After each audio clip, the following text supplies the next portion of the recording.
The kids cardiac, catch me in the Muni where the party at. Dog pound, turn up with the elf up on my starter cap. Brought him back, boy we from the land and we proud of that. Louder man, front to the back, here we go, I got him shouting that. Here we go brownies, here we go.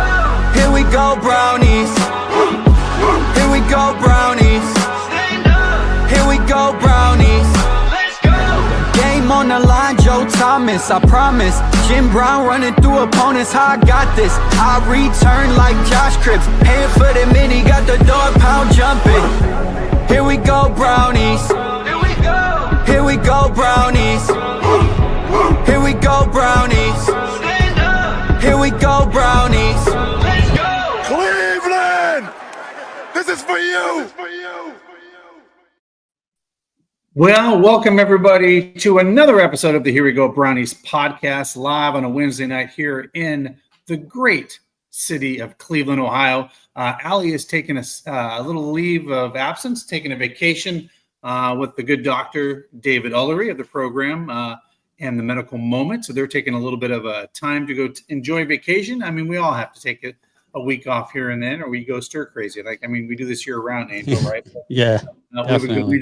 We would go crazy, but as you all know, Angel is from the Bearded Browns podcast. We have become good friends over the last few months and love what they do, love what they produce, and just they're just a bunch of good dudes at the end of the day. Let's just say that they're good people, and we're like, hey, there's a lot of stuff out there to talk about. Just kidding. So we were here today trying to figure out what the heck we're going to talk about, but we'll get into some stuff. Like I always say when Allie's on the show, when you think the Browns don't give you stuff to talk about, they just say, here's a gift, enjoy, and you can talk about some Brown stuff. So real quick, we're going to give a shout out to our sponsors over at Mr. Hero. We'll be right back.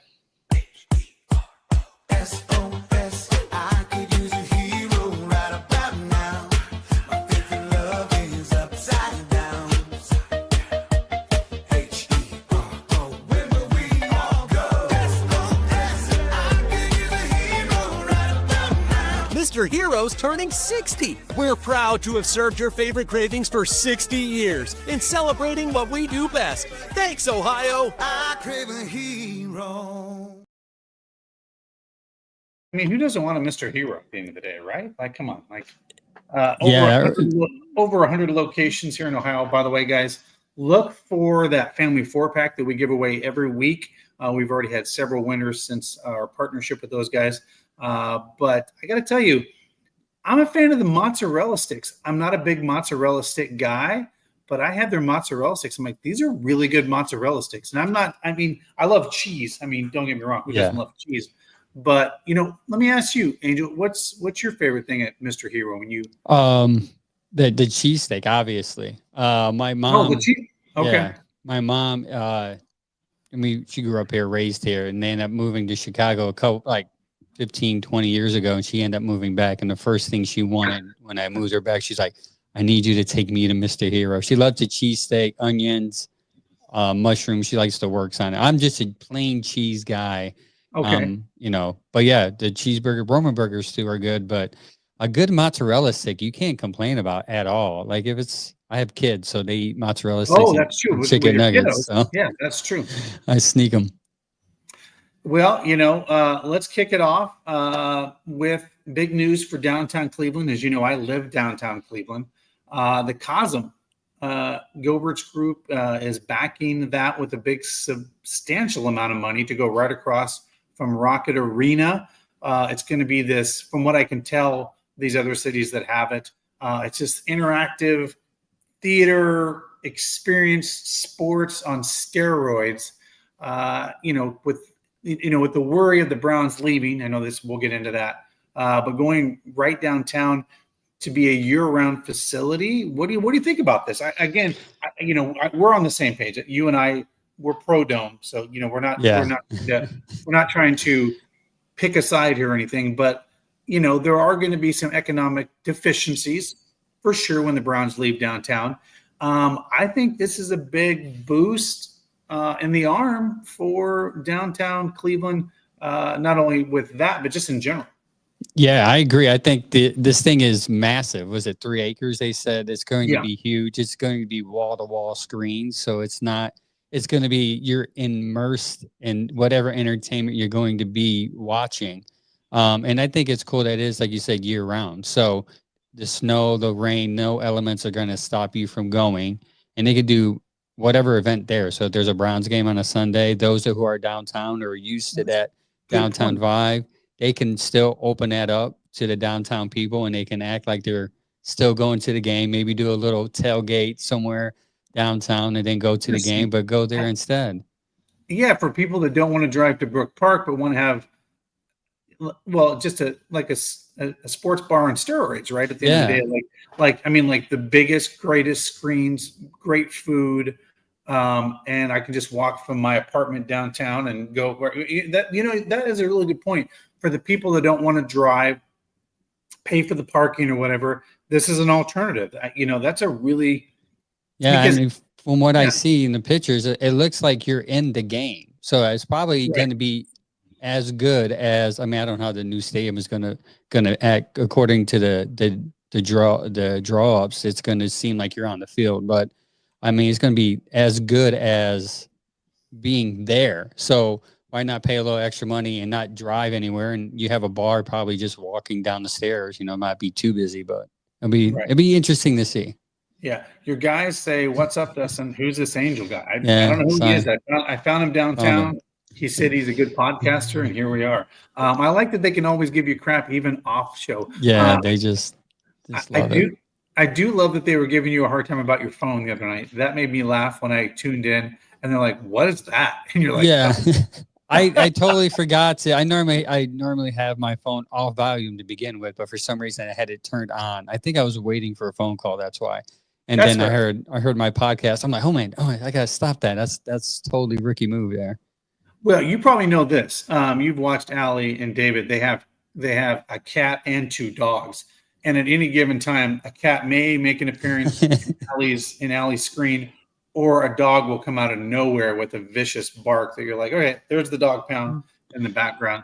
But you know what? That's what I love about live podcasting. Like you and I are very different than some podcasts where they record it, they edit it, throw it out there. What you see is what you get, and I think people like that at the end of the day. I think that's what we hear. You've probably heard they want to just see real people doing real stuff without the edited version. Right? What you see is what you get. Let's talk about, let's just take that a step further, Angel, the economic deficiencies. And, I want to spend a little time on this because there's been some arguments on both sides. There's even been some stories put out in the news today. Is it going to be a deterrence to downtown or not? Now, I will say this. I do know that I know businesses downtown, right? Because I live downtown and I have a conversation. Yeah. And yes, they have an influx of people. Even our great friends over at the Greater Cleveland Aquarium tell me lots of people come into the aquarium prior to the game, Browns game. But I do think there are going to be some things in the future that are going to offset that. And what I mean by that is the CASA, the WNBA team that'll now be playing into the summer, and when that season ends with the Rockers, if that ends up being the name that most people think it will be, the soccer team that will come downtown in the next couple of years. I just think when you add those types of things to downtown, you kind of offset that, right? And then I also have been telling people they're not going to build 40 hotels out in Brook Park. The majority of the infrastructure for Cleveland's downtown hotels are here, like the Hilton, the skyscrapers of all these hotels are all in downtown. And you're still going to, and at the end of the day, it's 15 minutes from downtown. Yeah. I brought up something with somebody. Santa Clara is over an hour from San Francisco where the 49ers play. So, and it's still in Cuyahoga County. So the economic piece still supports the county at the end of the day. So it is really, it is interesting, like I think at the end of the day, it's more of a wash, but what do you think? I mean, I've lived here a year and a half, but you've lived here, a good my portion whole of life. Your life. Yeah. So I I think you would know more about because you live down there. Now I go down there occasionally with the wife when we want to do the date night thing.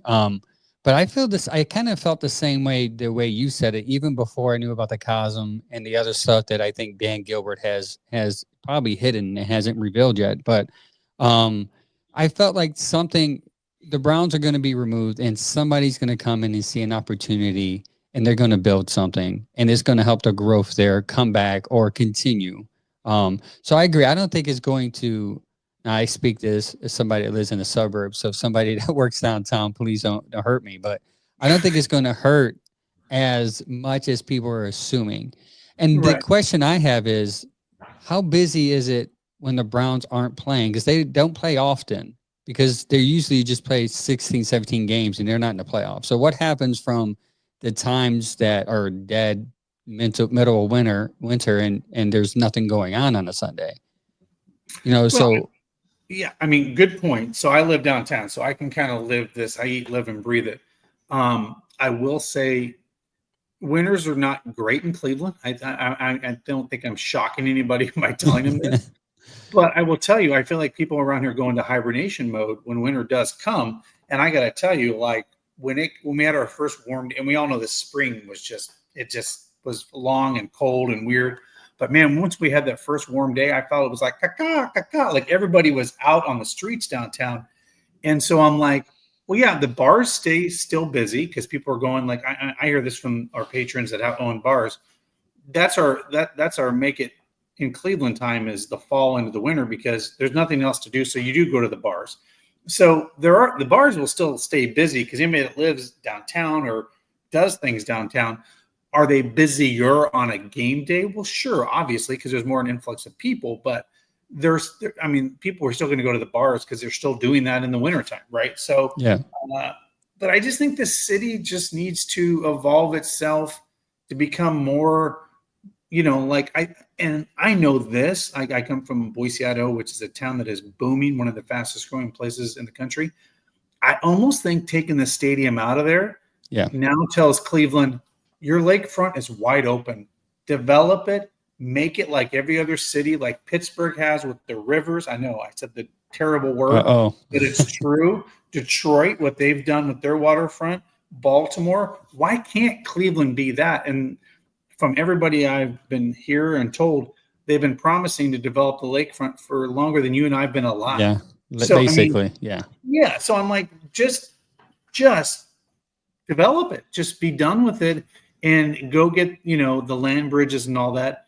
And I said this, imagine a 15 or 20,000 seat amphitheater on the lake down there that people could go to a concert series or the things that you could develop into that lakefront with beaches and commercial property and entertainment district. It could just really be an extension of the flats into the entire, look at Chicago has the Ferris wheel. You could really turn that into an entertainment district and really make Cleveland a year-round destination where people want to come. That's just me.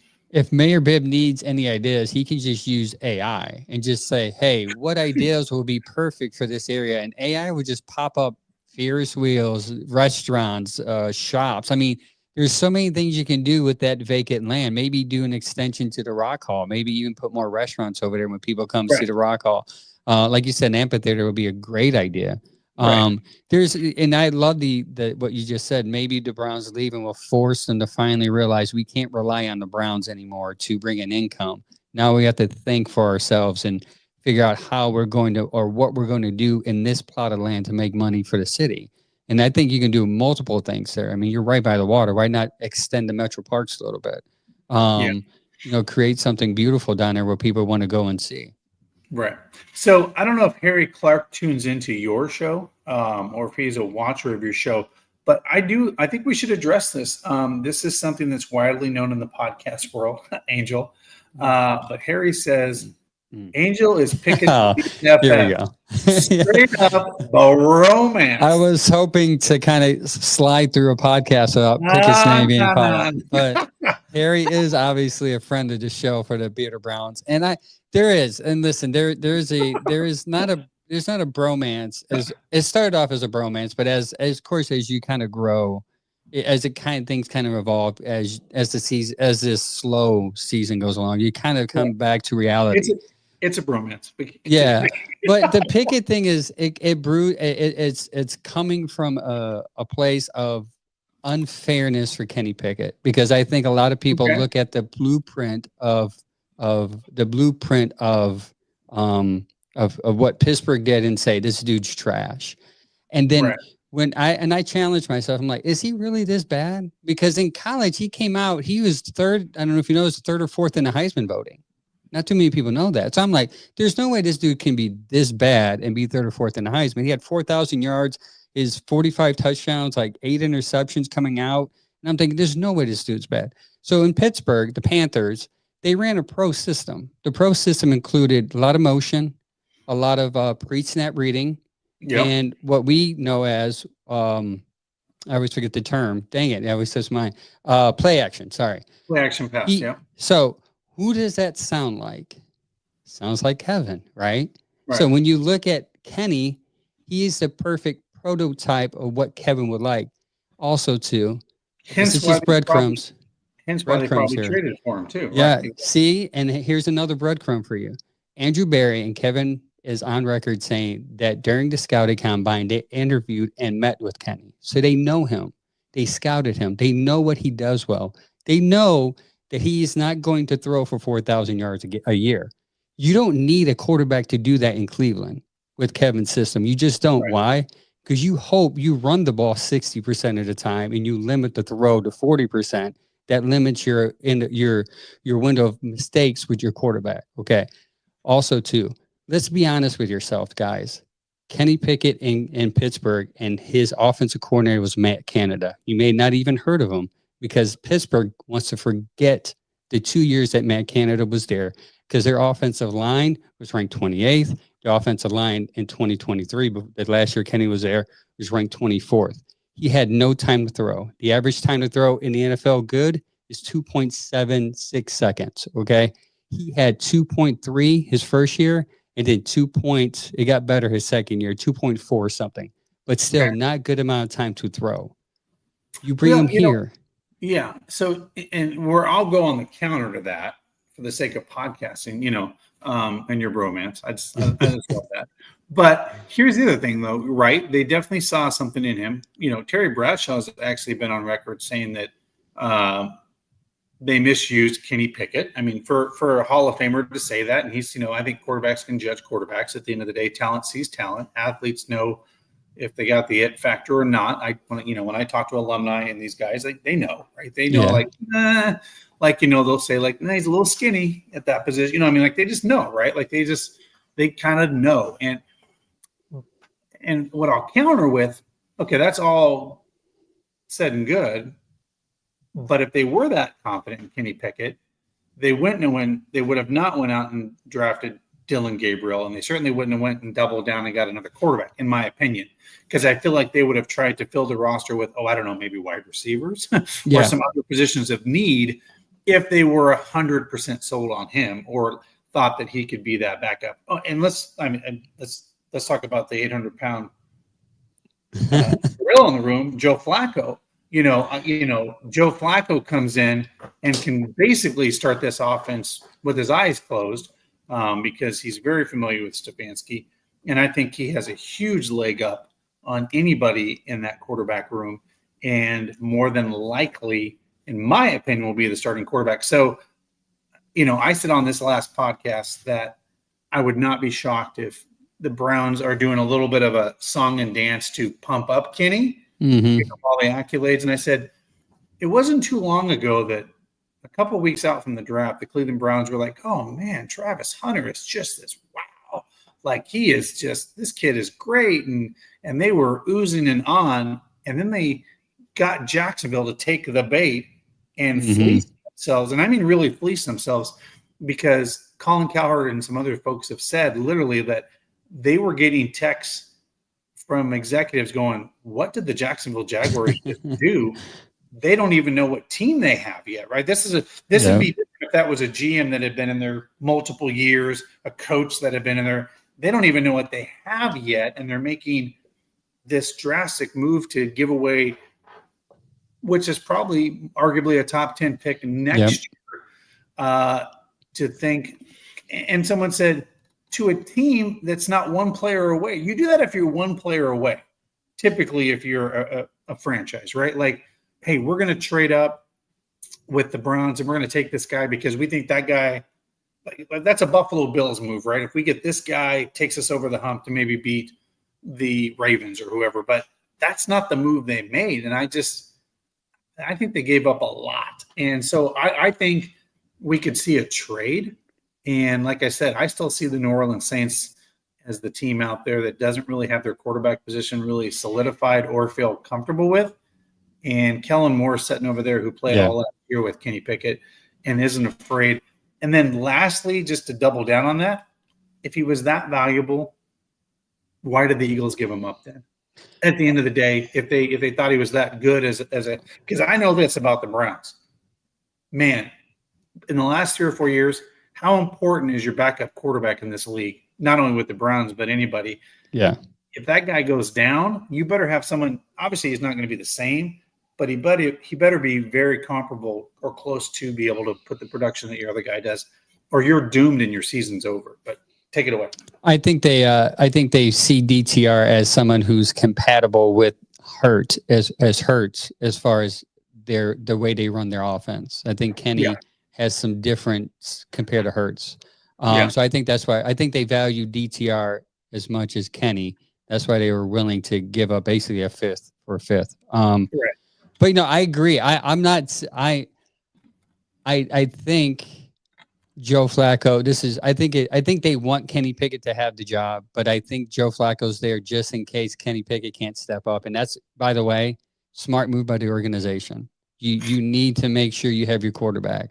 And the reason why you want to make sure you have your quarterback, because you have 2 guys that are young that you need to make sure they're ready, know their stuff before they hit the field. So if Kenny doesn't work out, trade the guy, maybe get that 5th back that you gave up for him. Hopefully a team's desperate enough for that. And then you get Flacco and you hope that magic that was happening in 2023 comes back and he wins you games. Because, I mean, I'm only speaking for myself. I speak to a lot of people. They're like, man, I just want, Shador. Basically, people want Shador to start. They don't even talk about Dylan Gabriel. And I'm like, hey, I don't want that right now. Like, I'm not saying Shador can't. Right. I don't want Shador just in case he can't, because I've been here too long. It's the same song and dance. Start the rookie, we ruin him, and here we go again, starting all over 2 years ago with the new regime because you started a rookie, you made that mistake, and now we're starting all over again. The 5-year process begins, and it sucks. So I'm okay with, on the podcast, we all settled with, if it's Flacco, Pickett, please let him play well enough to at least give the rookies some time to learn the system, and then if they start losing, let the best man out of those 2 come in and just hopefully tear it up. Yeah, I agree. Quick couple shout outs to some of our sponsors. True Fan Travel, guys. These are the official travel partner of the Cleveland Browns. Of course, they're taking the game over to London. That's right. The Browns will be taking on the Minnesota Vikings over in London this fall. So team up with them at truefantravel.com. Also, they'll be partnering with the trip to Detroit. That'll be a bus trip that'll go from Cleveland. And, of course, who doesn't love Vegas? That's right. The Browns 2.0 are going to be out in Vegas. I'm looking forward to that. I mean, who doesn't love Vegas? But not only do they partner with the Browns, but there are many awesome, amazing other trips they do. Baseball, they work with other organizations. So if you're not a fan of the Browns or you have friends or family that want to just book a fan trip, check them out. That's True Fan Travel. And I give a quick shout out to our friends over at City Barbecue. Man, if you haven't had City Barbecue, you're doing it wrong. 6 Northeast Ohio locations to serve you. Their barbecue is great. They have the burnt ends right now during the summertime. I got to try those a couple of weeks ago. They are amazing, the burnt ends that they have over there. But if you want to just not, if you have an event for your business that you want to have them cater for, or you want to take the office out to lunch, or cater in, they have those, or they can do weddings, all different types of things. City Barbecue, 6 Northeast Ohio locations to serve you. But yeah, it is interesting. I will say this about the quarterback position, where the Browns find themselves, and it's very unique. And what I like about it is for the first time, I think since the reboot of the Browns of '99, this is a true quarterback competition going into camp. There isn't, to your point, that rookie like insert quarterback, you're going to start because we drafted you here. There really is. I think 1 to 4, they all have a shot. Some of them are going to have to really elevate themselves to get there, but I think they're capable of it. Dylan Gabriel played more games in college football than anybody over the last 4 years prior to coming in. Shedeur Sanders, most accurate quarterback last year. Also, I got to see him up close and personal at the Njoku softball game. And I got to tell you, he's a thick guy. He's a thick guy. So I think he can handle that, and being 6'1". And of course, we know what we're getting with Joe Flacco. And then Kenny Pickett, he's got reps in the league, so he's not going to shy away from any of that. So I think this is going to be a real fun competition to watch at the end of the day. Like, for once, it's a true quarterback competition to see where, like right now, you kind of think where 1 to 4 is, but you can kind of like shake that up. And then a week later, it could be the 3 to 4. Like, it's going to be fun to watch for me. Like, I think that's going to be the coolest thing I'm looking forward to. Yeah, I'll be interested to see the ratings for preseason games for the Browns. I'm pretty sure they're going to be high because fans are going to want to know if Shedeur plays well, if Dylan sucks, and if Pickett throws picks, right? So all the fans are going to want to know if their guy is leading in the pack of who's going to be in what order, whether it's 1, 2, 3. No, I don't know. I don't know. There's a lot of articles, or a couple articles being written that they can carry 4. And we kind of did a mild show about that. Mary Kay's even said that on 92.3 The Fan, that she thinks I would not be surprised if 4 quarterbacks. Yeah. Now, that's a lot of a 54-man roster. Yeah. And here's the thing: you can't even really tuck one of those guys away, without somebody stealing them. All those guys, another team would be like, I'll take them, right? So it's tough. That's why I think there could be a trade involved or something. Because here's the other thing that is always, we know this. The pads start flying and games start happening in preseason. Unfortunately, people get injured. And then when you're a team that has 4 quarterbacks, guess who calls? Ring, ring. What would it take for you to give us A or B, right? Well, we'll take Olave off your hands and you can have Kenny Pickett. That would be amazing. Right. Those are the kind of conversations you have, right? But again, I do think that carry forward just doesn't make sense to me. So, but I will say this: the kids love Shedeur Sanders. That was the one thing that really stood out to me. Like, these kids love for what he stands for. He has a following. And you know what? For me, I want to root for a guy like that, because this is what I know about the Browns. Every time they overthink a quarterback position or they overthink a player or something, they get it wrong. And then they just get lucky, or something falls in their lap and like, oh, wow, look, that really turned out great. Shedeur would be that guy. Literally, I wasn't in that war room, but it was probably like, man, he's still sitting there. It's the 5th round. And I was been told that the Eagles were coming to come get him. And he would have been a good fit there. Right. And so I think that rumor started happening. And like, well, if the Eagles are coming after him, they're a pretty good organization. And clearly they see the talent just as a person in him. So, yeah, I would love for him to come out of the pack. But I've also heard this. It is 180% the silly season. The pads have not even been on. Yeah. We haven't went up against Myles Garrett in practice. That's when the rubber, I think, is going to meet the road, because all of this is just, we may think Joe Flacco may be our guy, but he may get lit up in camp. We don't know that, right? And all of a sudden, Kenny Pickett looks great, and Joe Flacco's faltering a little bit because he's 40 years old, or, man, he goes out and looks like he's 30 years old, right? We don't know until the pads are on and it's live reps. Will we really get a true test of what these guys – because it blew me away that people were out there keeping stats on non-contact. Yeah. 7 of 9, 8 of – I'm like, come on. What Yeah. do these even mean? They're in shorts and T-shirts. Come on. What are we doing here? I know we love Shador, and I love Shador, and I think if he makes it, it'll make complete sense if like someone like Shador Sanders takes the Browns in the Super Bowl, because it was like we didn't plan it. In fact, we took another quarterback in spite of that ahead of him. It worked out. And it worked out because I don't know if you know this, but Angel, well, you know this. I came from Boise, Idaho. And I remember sitting in there watching the draft, and I was like, Cleveland, don't overthink this. It's the lake. It's cold. I watched Josh Allen play for 4 years at Wyoming. He is built for the lake. Just draft Josh Allen. He's like the perfect quarterback for us. We're good. And we don't do it. Now, I loved Baker Mayfield, don't get me wrong. But, man, Josh Allen, a team just right up the lake takes him and says, yeah, he's built for our environments. Like he plays in the snow in Wyoming. I'm like, sometimes we just overthink these things. And here's the truth. One out of the four quarterbacks typically drafted in the first round makes it, and the other three don't. That's the crazy thing is a lot of these quarterbacks you miss on. The ones you think are going to make it, you miss. Yeah, that was a crazy year because it seemed like all those Baker, Allen, Mahomes, and Jackson, all of them panned out pretty well, right? Yeah.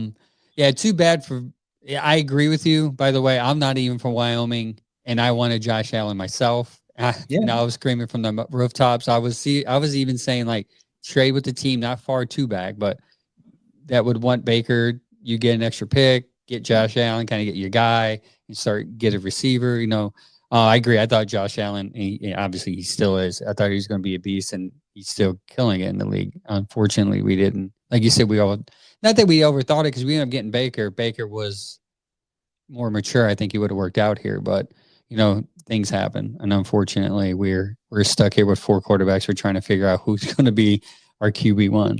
Well, here's my thing.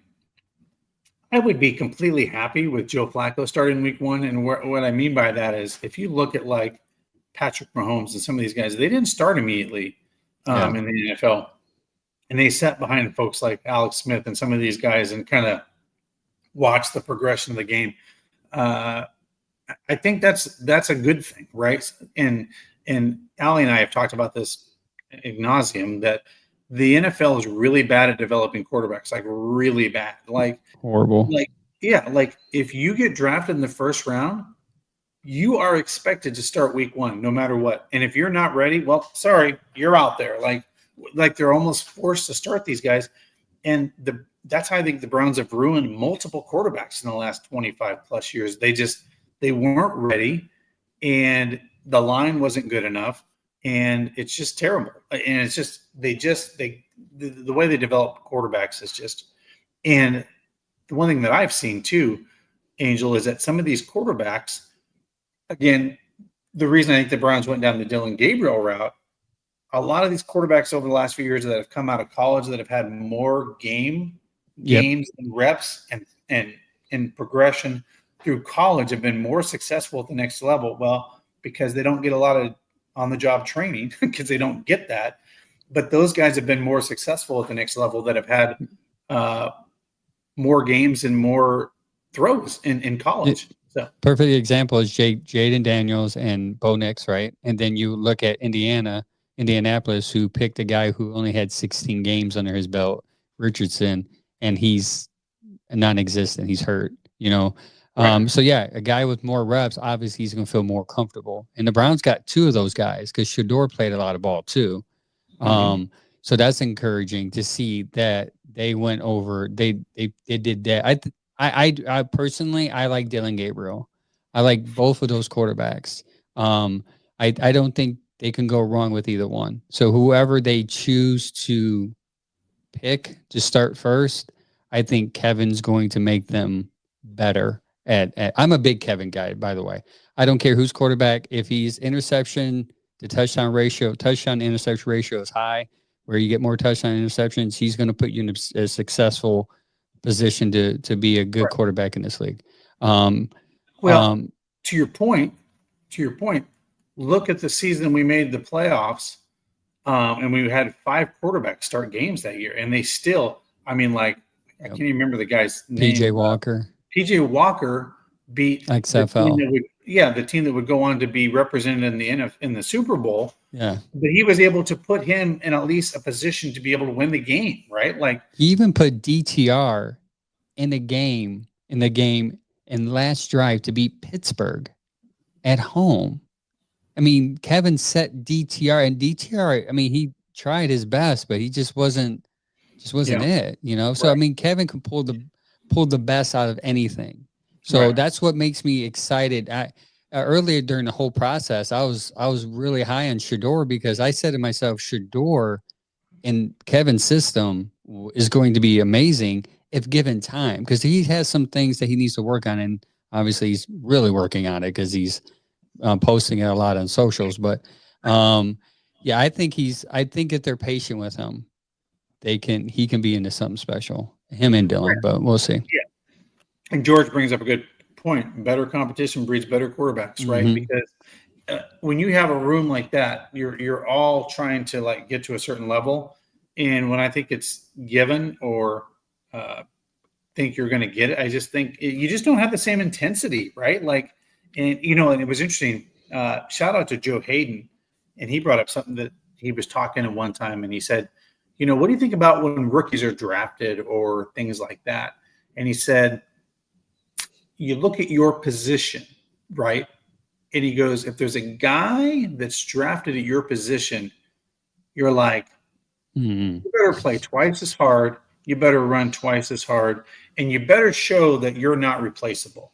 And so I think at the end of the day, that's what these quarterbacks, no matter where they're drafted, and to Stefanski's and Andrew Berry's point, it really doesn't matter where you're drafted. Once you're all thrown in a room and you're all thrown a playbook and you're all thrown in front of the players and people and the speed of the game, that's where it's really going to meet. And that's where you see like sometimes these undrafted free agents end up being great NFL players, because it doesn't matter. If you're in that room and you can compete against the guy next to you and you can out hustle him and out show him, I mean, that's what it's about. So that's why I cheer for people like Shador, because, man, if he can prove everybody wrong, including the Browns wrong, because literally you drafted a quarterback ahead of him, I'm more power to it.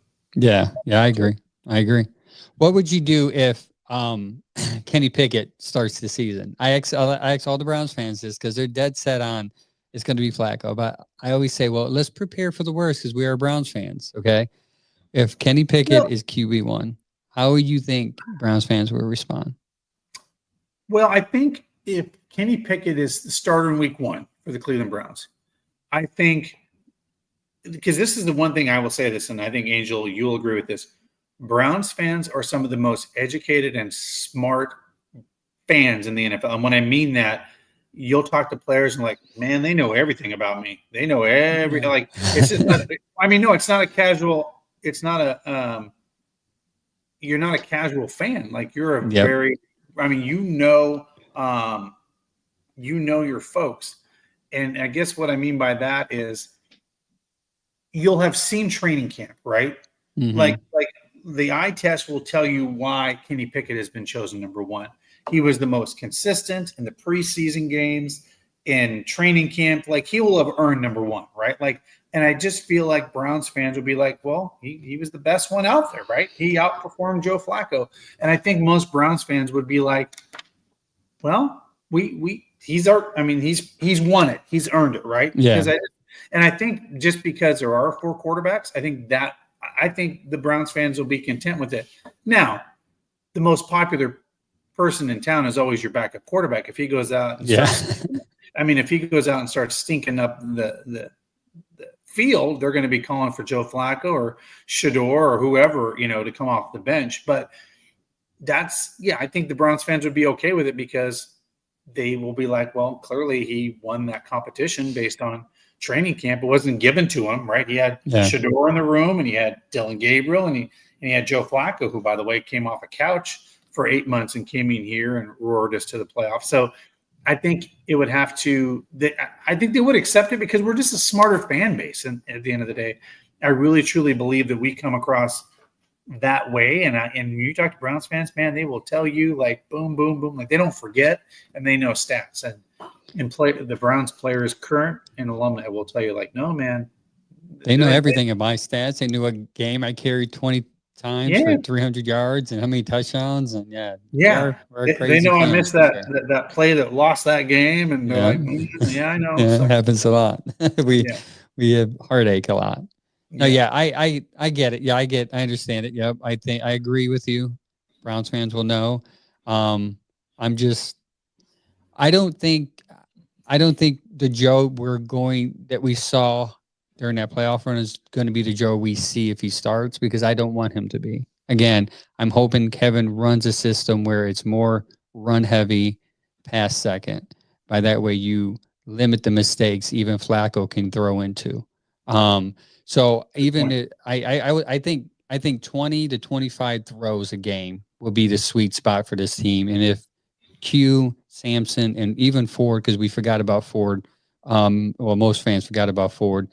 If you can get that three-headed monster going and just run the ball and rely on your defense until your offense kind of catches up, mid-season, that's going to be great, because our defense is going. Speak to your point about training camp. If whoever looks good at training camp against this defense, especially the front four, if they look good, then they're going to be ready for the season, because this front four with Miles, Graham, hopefully Hall Jr. will be back, and Alex Wright. It's going to be crazy, the front four, and then you have the corners. That's a different story. If you can withstand this front four, right? I mean, I know what you're saying. Like, then you probably can handle a lot of things in the NFL. Yeah. I mean, it was funny. Even though they lost the game, I remember it was last year, or I can't remember if it was last year or the year before. But the head coach of the Rams was like, "Man, you kept me up all week, Miles. I just want you to know that." But that tells you something, right? Like, you alone gave me a nightmare for game planning this week because of who you are. And I mean, that's the difference, right? So, I mean, if you can hold your own in camp against a guy like that, then you're going to fare against most of the defensive ends. Now, speed of the NFL is obviously quicker than college, but yeah. But I think was it Kenny I think it was Kenny saw how fast Miles was when he hiked the ball and Miles was in his face even before he threw it. It was insane. Speaking of the defense, Miles, by the way, got best edge rusher according to his peers just today. They did a vote. And TJ Watt was number 2. Okay. And that's Miles without help, by the way. Miles has never had a consistent edge rusher on the side of him or somebody next to him to disrupt the off front. Now he does. Yeah. He's going to have Mason Graham. This is why in my show, my guys would tell you when we did our before the draft, I had Abdul Carter and Mason Graham, and they thought I was insane because I wanted a Michigan guy here for one, and 2 that I wanted a defensive tackle. I said, if you compare Mason Graham and Myles Garrett together, it's going to be chaos for the offensive line, because you can't triple Myles, but there's no one next to him, right? You can poke him in his eye and distract him, but you're going to leave Graham open. He had 9 sacks in college. He had one of the highest pass quarterback rush rates in college, and it's going to be insane to see these two go at it back and forth. He's even a good run stopper up the middle, Mason Graham is. So it's going to be this defense, the front four, it's going to be insane. And they have depth. They have Rob Howley. They got Micaiah. I forgot that guy's last name. I'm a big fan of that Howley guy. Rob Howley's a good dude, and I'm praying, and I think he is, because I've seen some tape. I watch X. I call it X tape, where they put it on X, and I watch practice on there. But I think our depth in the front four is amazing too. That's something that's not talked about a lot, but I think our defense is going to be solid. Yeah.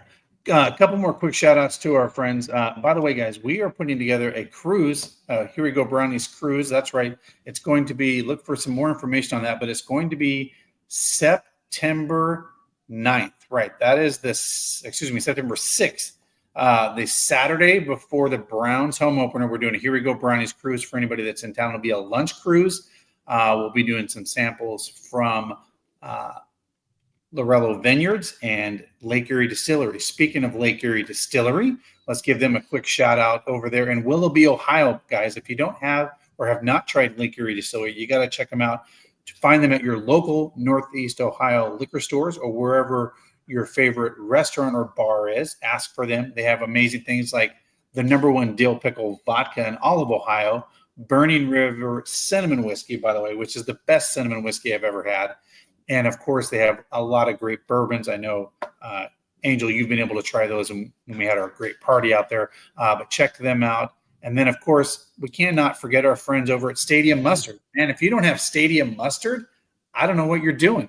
This should be in your fridge. This should be at every ballpark you're in. But check out Stadium Mustard. It's the best mustard in the land. Hot dogs, hamburgers, pretzels, whatever you want. If you can't get it in your area, by the way, and you watch our shows from across the country, you can go to stadiummustard.com and order that and get that at stadiummustard.com where you can order it, or ask for it or check it out in your local grocery store and pick some up.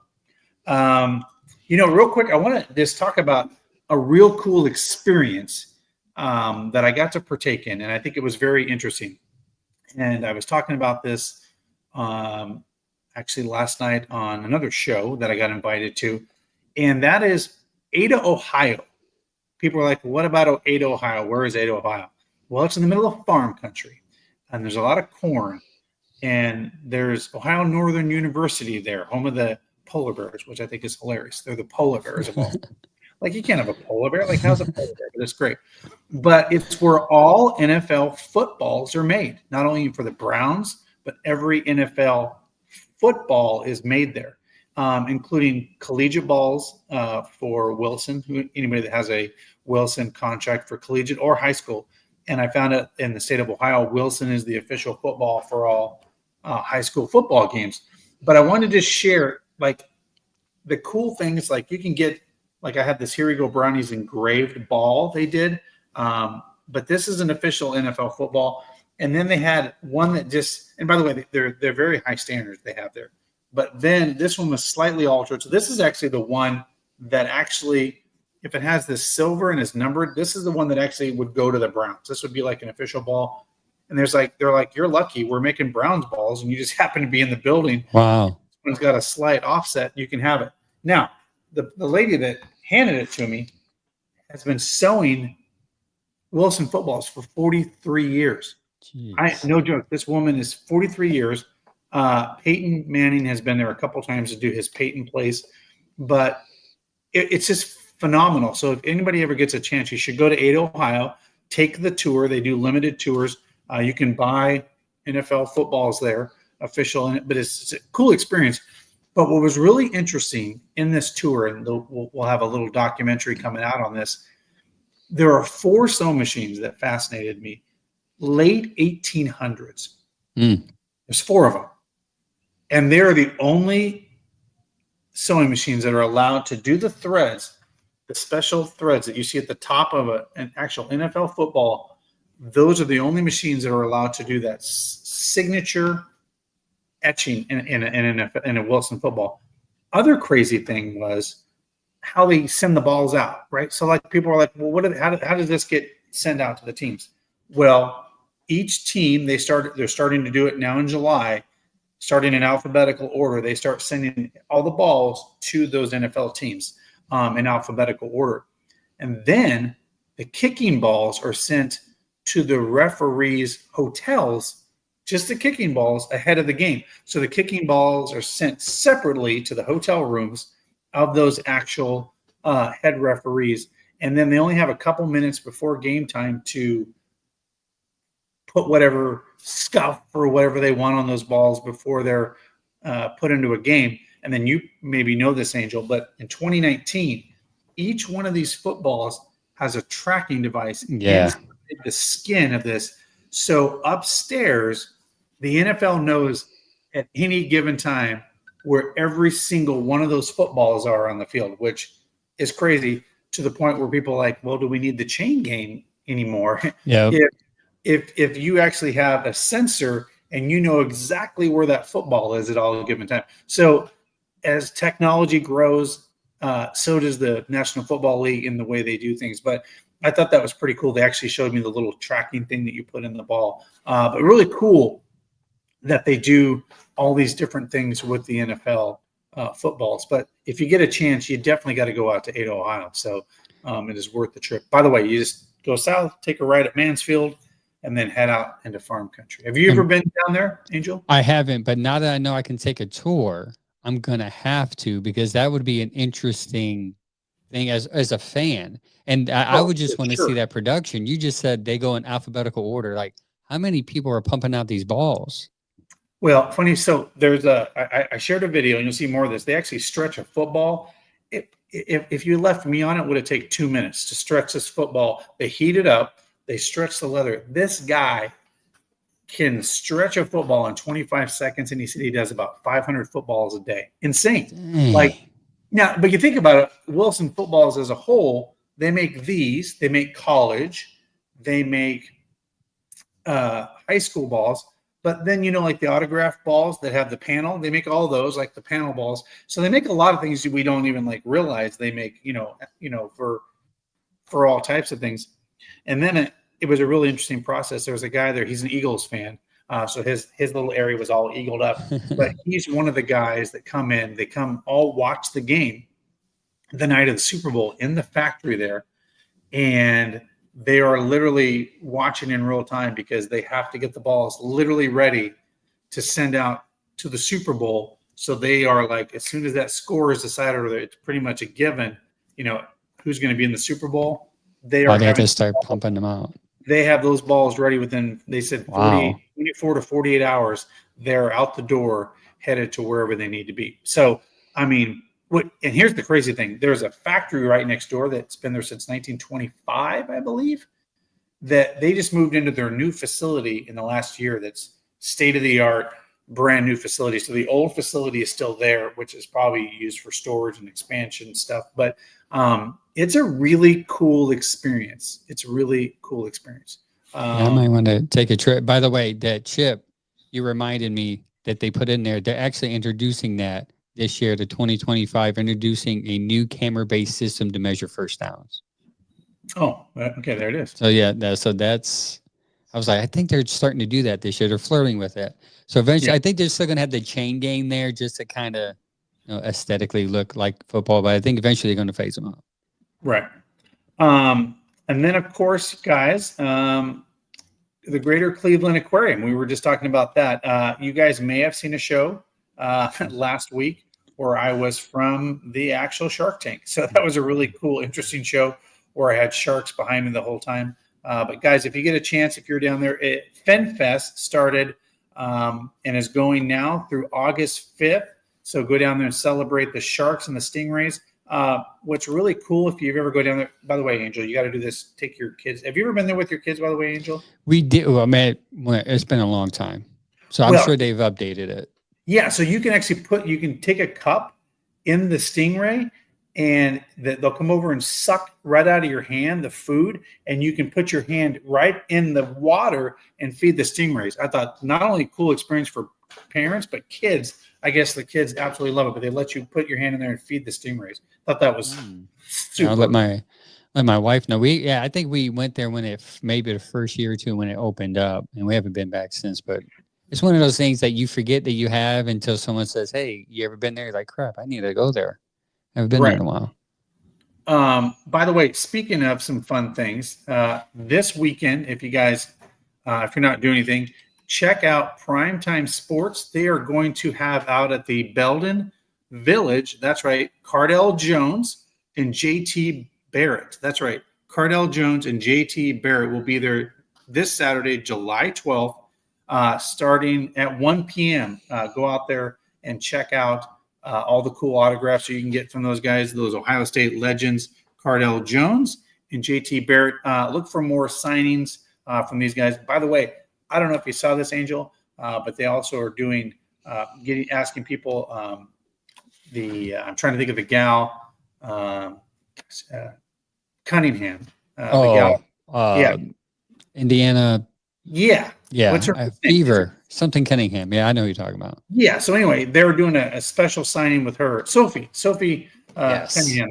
They're doing a signing with her, and they're going to Indiana to do that. So make sure you get your items in so you can be a part of that exclusive Sophie Cunningham and her cohort, the other blonde, they're doing a 2 signing, but then they're also doing some other Guardians on July 31st. And hey, speaking of the Guardians, 2 in a row. 2 in a row, man. It's when we're heating up in the middle of summer. We're doing something. We're like, okay, we get swept by the Tigers, and now are we going to sweep the other team that's got one of the best records in baseball? Like, Probably. That's this typical Cleveland mentality, right? You lose against the teams in your division, but then you beat everybody else, and then you go back into your division, and you kind of like stink it up until you leave the division. But you know, there's still much time. They still got time, but they're 2 games out of the wild card, 2-3 games. There's plenty of time, hopefully. Yeah. Well, let's give a quick shout out to our friends over at Lorello Vineyards. Hang on and listen to this message. Here we go, Brownies. Here we go. Woof, woof. Hello, welcome to Lorello Vineyards, Larry and Kim Lorello. We have a beautiful Here We Go Brownies wine that we would like to offer to you this season as we did last season. We have several other award-winning wines, lovely entertainment and events coming this summer. So come and see us, wine a bit, you'll feel better. Yeah, we're looking forward to seeing you at the Muni lot this fall. Go Browns. I mean, who doesn't like the Muni lot? I mean, we only got 30-some games left, right? Yeah, and they serve wine at the Muni lot. Just Here We Go Brownies wine. Just Here We Go. Brownies. Okay. That's they serve a nice. lot more than just Here We Go Brownies wine. They serve a lot of different cocktails in the Muni lot. You name it. There's Everclear. There's everything you can imagine in that place. You know, you just may not have your liver in a few years. But you know, let's a couple other subject matters as we get kind of the close of the show here. Alternate helmet. You know, there's always this debate. Don't mess with the Browns helmet. There's these people like, oh, you turn the helmet white and Nick Chubb goes down in a white helmet. Like, I mean, there's all these conspiracy theories. Yeah, I didn't think about that. Well, we also won against the Jets in whites to clinch a playoff. So don't give me this, if you're a little stitious, you're superstitious. It's going to have, the rumor is, a Browns hue to it. Like maybe I saw my team sent me a picture. Chad from my podcast sent a picture. Actually, it looks pretty decent. I wonder. Again, we don't know if that's going to be it, right? Yeah, if that's the one, it looks pretty. I wonder if they're going to. You're going to have to wear the white with that, right? Is that too much brown? Well, too much brown is too much brown. I come from Boise. Blue pants, blue jersey, blue helmet. That's on a blue field.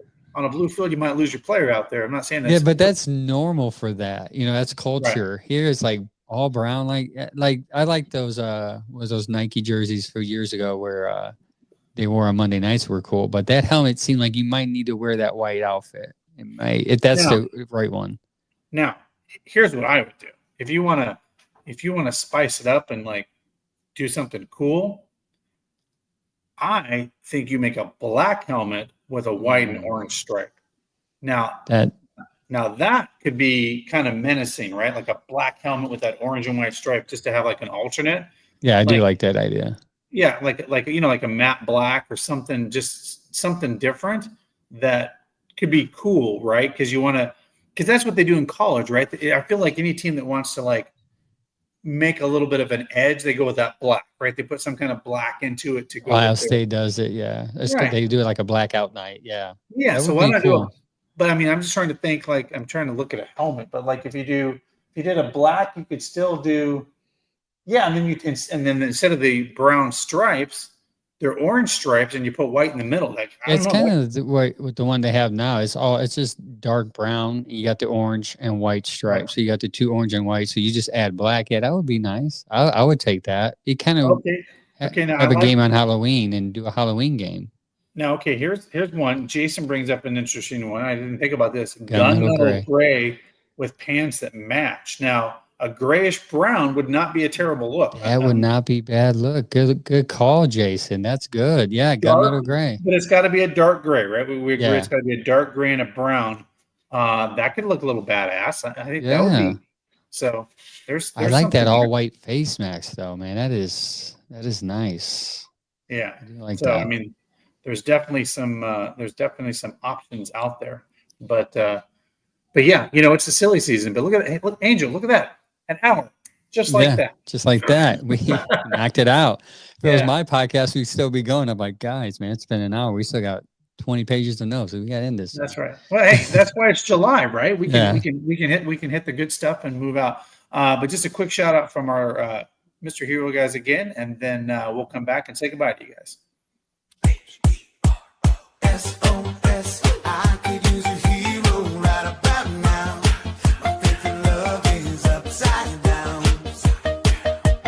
H-E-R-O, where will we all go? SOS, I could use a hero right about now. My faith in love is upside down. H-E-R-O, I crave a hero. I crave a hero. Now I'm hungry. I feel like Yeah, I need that- a hero, right? And they were showing me those mozzarella sticks. See what they did. I need to get Angel, some. we'll have to have you on again. Always a pleasure. Thanks for having me, man. It's one of I remember talking to you a couple of years ago at a Browns backer event, and I was like, dude, I watch your stuff all the time. It's amazing. So it's surreal to come on a platform that I used to watch before I became a Browns podcaster. So Hey, it's really cool. Thank you.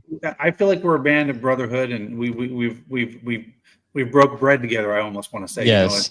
So Yes. But first and foremost, obviously, I'm a big fan of what you guys do. Tell everybody where they can find you on your socials and what time you air your show. We're on everything, Facebook, Instagram. We're trying to get our YouTube up. We're at 411. We're trying to get to 500. So hit that YouTube, Bearded Browns Podcast. Go to beardedbrownspodcast.com. Everything is there. We have articles. We have our interviews recently at a Tuscarawas Brown backer event with a couple of Browns players. Love those guys. Yeah. Also, I mean, if you want to follow me, Typical Browns Fan on all platforms, that's my name, Typical Browns Fan with the Z. I do a lot of content. I do my own thing outside of the podcast. My wife hates that I'm so obsessed with this team that causes me heartbreak every Sunday, but I'm already 40 years in, so why not continue? Right. Hey, who are you going to root for now? And by the way, I'm assuming your father was a Browns fan. And Yes. That's why you're a Browns fan. 100%. My friend just happened to move from Lorain, Ohio to Boise, Idaho, brainwashed me to be a Browns fan. So then, it's your buddy on the block. So now you're like, well, he's my friend. He likes the Browns. I don't know who all these guys are, but I'm going to go start watching them. And that's why I'm a Browns fan. So, guys, first and foremost, thanks for always tuning in. Allie will be back next week, same time, Wednesday at 7 p.m. Eastern. Look forward to seeing everybody. And with that, go Browns. Go Browns.